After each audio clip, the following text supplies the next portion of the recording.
गुरुजी, साईं बाबा का साथ तो आपको हर जन्मों से है। क्या इससे बड़ा भी सौभाग्य कुछ और हो सकता है? सगुण भाईजान ठीक कह रहे हैं गुरुजी। बाबा की कृपा आप पर जो है, क्या ये कम है? अरे कम है, तभी तो मेरी देवा से शिकायत है नूरबाजी। तुम्हारी ये शिकायत आगे भी बनी रहेगी श्यामा। क्यों? क्यों देवा? क्योंकि ये भी ऋणानुबंध का एक हिस्सा है।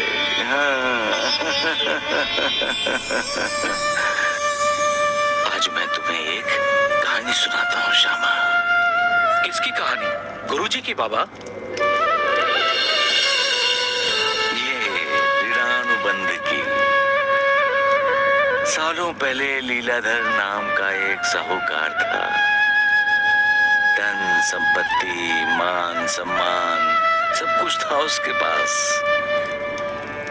लेकिन समय के साथ साथ एक एक करके सब छूटते चले गए। फिर क्या हुआ बाबा, बताइए ना। जब शरीर बूढ़ा हो गया तो उसके पास सिर्फ उसकी पत्नी रह गई। उसके बच्चों ने उसे अपने साथ रखने से इनकार कर दिया। अपने बूढ़े माता पिता को? हाँ नूरबाजी,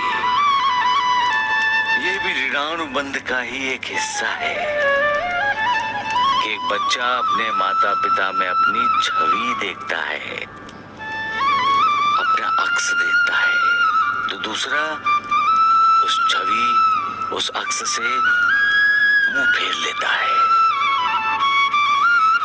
अपने बच्चों से ठुकराए जाने पर लीलाधर अपनी पत्नी गोदावरी के साथ उस मंदिर में रहने के लिए चला जाता है जो कभी उसके पूर्वजों ने बनाया था। उस मंदिर में कभी कोई आता जाता नहीं था।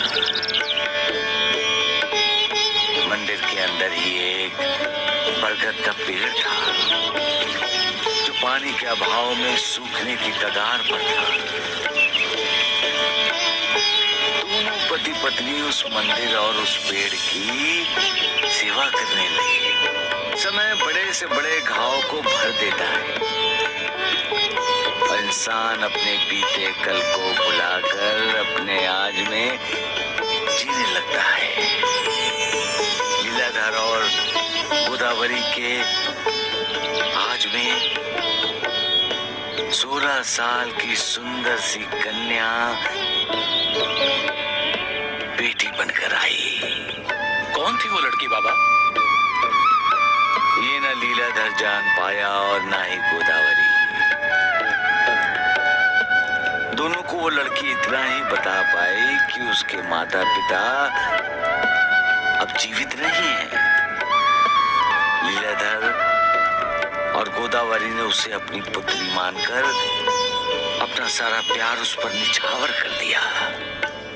वहीं उस लड़की ने लीलाधर और गोदावरी को अपना माता पिता मानकर अपना जीवन उन पर निछावर कर दिया। वो बच्ची उस मंदिर की एक तरह से देवी बनकर आई थी। उसके आते ही मंदिर में लोगों का तांता लगना शुरू हो गया। बच्ची का लीलाधर और उसकी पत्नी गोदावरी के जीवन में आना सिर्फ सहयोग ही नहीं था, बच्ची का उन दोनों के जीवन में आना उस मालिक की बनाई हुई उसी ऋणानुबंध का एक हिस्सा था जिसे ना लीलाधर और ना ही गोदावरी समझ पाए थे।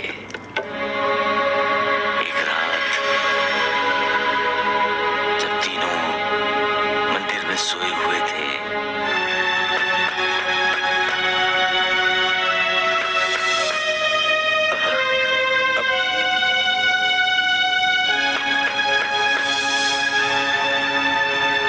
भाई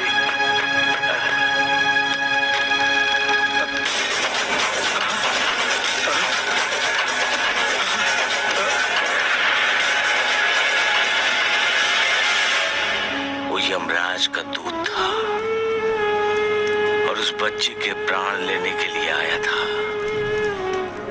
बच्ची की आयु पूरी हो चुकी थी और उसे यमराज के दूत के साथ यमलोक जाना था। बाबा, फिर क्या हुआ बाबा? दोनों पति पत्नी उस दूत के सामने गिड़गिड़ाने लगे, रोने लगे। तुम्हें जिंदगी चाहिए तो हमारी ले लो। हमने तो अपनी पूरी जिंदगी जी ली है, लेकिन उस बच्ची ने तो अभी तक कुछ देखा भी नहीं है। संसार क्या होता है वो उसे समझ ही नहीं है। देखो, देखो, तुम मेरी जान ले लो, हाँ, मेरी जान ले लो, लेकिन उस बच्ची की जान बख्श दो।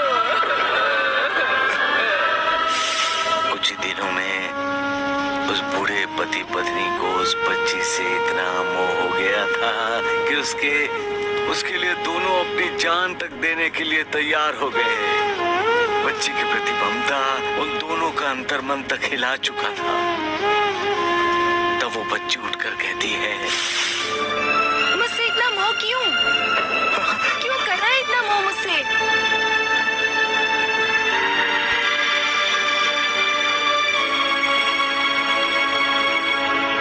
क्योंकि तुम हमारी जिंदगी में बेटी बनकर आई हो। हम तुम्हें बहुत प्यार करते हैं बेटी। और हम अपनी बेटी को मृत्यु के मुख में कैसे जाने दें? तुमने जीवन को देखा कहाँ है बेटी? काश ये ख्याल आपको 16 साल पहले आया होता। 16 साल पहले इतनी ही ममता ने आपके दिल में अंगड़ाई ली होती तो आज आपके सामने ये बेटी आपकी अपनी बेटी होती।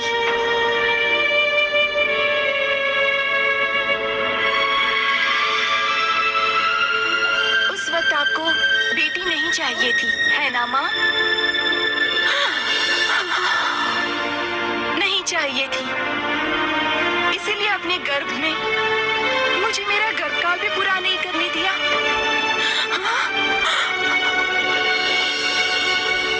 मैं आपकी बेटी बनना चाहती थी, आपको माँ पिताजी कहकर पुकारना चाहती थी, लेकिन मेरी पुकार जब तक आप सुन पाते, मुझे गर्भपात करके गर्भ से निकाल बाहर फेंका।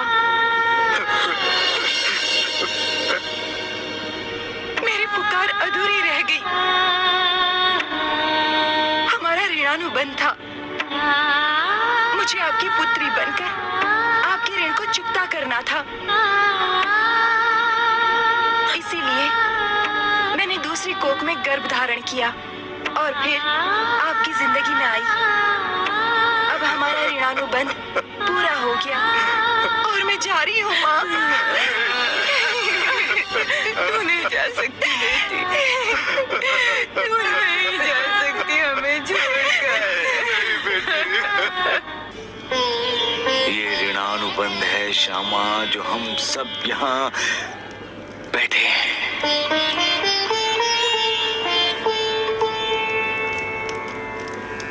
ये आंसू प्यार है, ममता है श्यामा, जो आंखों से बहकर बताता है कि ये ऋणानुबंध क्यों है।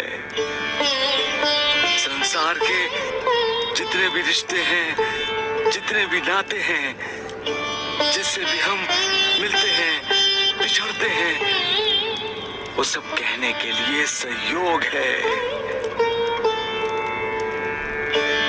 लेकिन सच्चाई ये है कि इन सब के पीछे ऋणानुबंध है।